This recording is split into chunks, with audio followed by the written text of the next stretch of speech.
शहजादी ज़ारा महल के सहन में खुश दिली से चल रही थी। हिना कपड़े सजा रही थी और रानिया अपने डिज़ाइन नोट कर रही थी। महल हर तरफ रंगों खुशियों से जगमगा रहा था। सेलान, एक डिज़ाइनर लेकिन चालाक शख्स, महल में आया। ज़ारा और दोस्तें उसे शक भरी निगाहों से देखीं। रात ढली तो महल की सुनसान राहदारियों में खामोशी छा गई। हिना आहिस्ता आहिस्ता पानी का ग्लास लिए गुजर रही थी। अचानक उसने देखा सैलान एक चमकते आईने से सरगोशियां कर रहा था। उसकी आवाज गूंजी, जल्द ही चांदनी का ताज मेरा होगा। हिना का दिल धक से रह गया।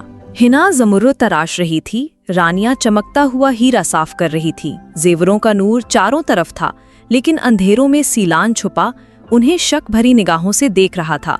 तभी शहजादी ज़ारा अंदर आई। उसकी मुस्कान ने फिजा को रोशन कर दिया। अगली सुबह रानिया ने सेलान का सामान चुपके से देखा। बैग के अंदर एक पुरइसरार नक्शा चमक रहा था। नक्शे पर एक खुफिया कमरा और उसके बीचों बीच जादुई ताज निशान जद था। अब शक यकीन में बदल गया। सेलान का मकसद खतरनाक था। ज़ारा, हिना और रानिया जादुई चैम्बर में पहुंची।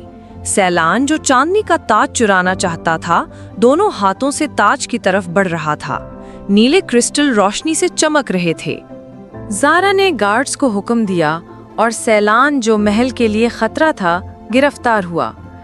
चांदनी का ताज रोशनी से चमक उठा और सब ने राहत की सांस ली। महल में जश्न हुआ। ज़ारा ने ताज बुलंद किया। दोस्ती और इत्तेहाद की जीत हुई। सब खुशी से झूम उठे। सेलान को अब दोबारा महल में परेशान करने का मौका न मिला। लालच इंसान को तबाह करता है, जबकि दोस्ती, ईमानदारी और इत्तेहाद हमेशा जीत दिलाता है।